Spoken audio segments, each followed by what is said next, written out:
Item ఏది అయినా try చెయ్యి ఆచి చికెన్ మసాలా. ఆచి చికెన్ మసాలా.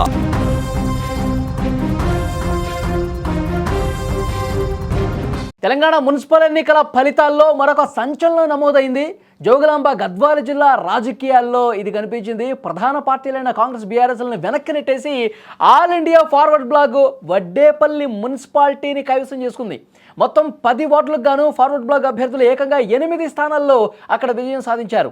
అధికార కాంగ్రెస్, ప్రధాన ప్రతిపక్షం బీఆర్ఎస్ కేవలం 1 స్థానానికి అక్కడ పరిమితమయ్యాయి.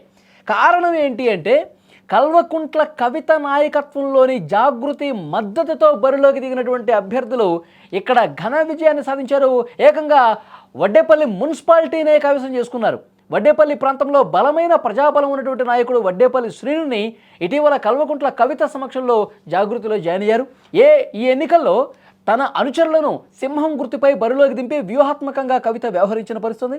ప్రజలు కూడా సంప్రదాయ పార్టీల కంటే స్థానిక నాయకత్వానికే పట్టం కట్టడంతో ఈ అద్భుత విజయం సాధ్యమైనటువంటి పరిస్థితుంది. సో తెలంగాణ మున్సిపల్ ఎన్నికల్లో సంచలనాల మీద సంచలనాలు నమోదవుతున్నటువంటి పరిస్థితుంది. కవిత ముందే చెప్పారు, మున్సిపల్ ఎన్నికల్లో మా వాళ్ళు బరిలో ఉంటారు. ఇప్పుడు ఇంకా పార్టీ పెట్టలేదు, కవిత పార్టీ పెట్టలేదు, ఇంకా పార్టీకి సంబంధించిన గుర్తు లేదు. కాబట్టి సో ముందే చెప్పారు, ఫార్వర్డ్ బ్లాక్ నుంచి, ఆల్ ఇండియా ఫార్వర్డ్ బ్లాక్ నుంచి మా వాళ్ళు రంగంలోకి దిగబోతున్నారని చెప్పారు. చెప్పినట్టుగానే రంగంలోకి దించారు. సో వడ్డేపల్లి మున్సిపాలిటీని కైవసం చేసుకుంటారని చెప్పి అసలు ఎవరు కూడా ఎక్స్పెక్ట్ చేయాల. నిజంగా కవిత పార్టీ పెట్టిన తర్వాత ఇంకా ఎన్ని సంచలనాలు నమోదవుతాయో అని చెప్పి ఒక చర్చ అయితే చాలా బలంగా వినిపిస్తోంది. వడ్డేపల్లి మున్సిపాలిటీని కైవసం చేసుకోవడంతో ఒక్కసారిగా కవిత వైపు తెలంగాణ రాజకీయాలు టర్న్ అయినటువంటి పరిస్థితి. ఎందుకంటే అక్కడ అధికారంలో కాంగ్రెస్ పార్టీ అభ్యర్థులు గెలవలేదు, ప్రధాన ప్రతిపక్షం బీఆర్ఎస్ అభ్యర్థులు గెలవలేదు. వాళ్ళు ఒక్కొక్క స్థానానికి పరిమితమయ్యారు. మొత్తం 10 ఉంటే ఆ 10లో 8 స్థానాల్లో ఆల్ ఇండియా ఫార్వర్డ్ బ్లాక్ నుంచి కవిత అభ్యర్థులు ఎవరైతే ఉన్నారో, జాగృతి తరఫున నిలబెట్టినటువంటి అభ్యర్థులు ఎవరైతే ఉన్నారో వాళ్ళు గెలుపొందడంతో వడ్డేపల్లి మున్సిపాలిటీని వాళ్ళు కైవసం చేసుకున్నటువంటి పరిస్థితి ఉంది. సో ఈ మున్సిపల్ ఎన్నికల్లో అక్కడక్కడ మెరుపులు, ఇలాంటి సంచలనాలు నమోదవుతున్నాయి. మధ్యలో తెలుగుదేశం పార్టీ అభ్యర్థి గెలుపొందిన విషయం మనకు తెలిసిందే. తర్వాత నేరేడుచర్లలో అక్కడ జనసేన అభ్యర్థి గెలుపొందినటువంటి పరిస్థితి కూడా మనం చూసాం. ఆ తర్వాత చిట్యాలలో ఒక ట్రాన్స్జెండర్ గెలుపొందినటువంటి పరిస్థితి ఉంది. సో ఇలాంటి సంచలనాల నడుమ ఇప్పుడు జాగృతి తరఫున నిలబడ్డటువంటి జాగృతి అభ్యర్థులు ఆల్రెడీ ఫార్వర్డ్ బ్లాక్ అభ్యర్థులుగా నిలబడి గెలుపు సాధించడంతో వడ్డేపల్లి మున్సిపాలిటీని కైవసం చేసుకోవడంతో ఇక్కడ తీవ్రమైనటువంటి చర్చనీయాంశం కనిపిస్తోంది.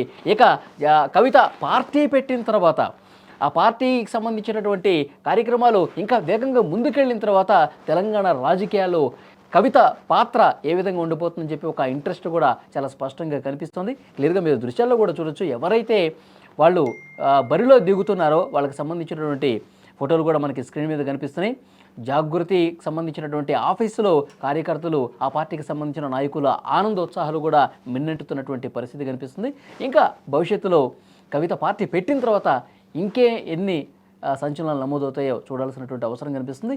ఇప్పటి వరకు ఈ మున్సిపల్ ఎన్నికలకు సంబంధించి మొత్తం 10 స్థానాలుంటే మెజారిటీ ఒక పార్టీ కైవసం చేసుకొని పూర్తి స్థాయిలో వాళ్ళు మున్సిపాలిటీని కైవసం చేసుకున్నటువంటి ఫలితం రావడం అనేది నిజంగా కవిత ఉత్సాహం రెట్టింపు చేసిందని చెప్పాలి. భవిష్యత్తులో ఆమె అతి త్వరలోనే పార్టీ పేరు కూడా అనౌన్స్ చేసే అవకాశం కనిపిస్తుంది. క్షేత్రస్థాయిలో వాళ్ళు వర్కౌట్ చేస్తూ ఉన్నారు.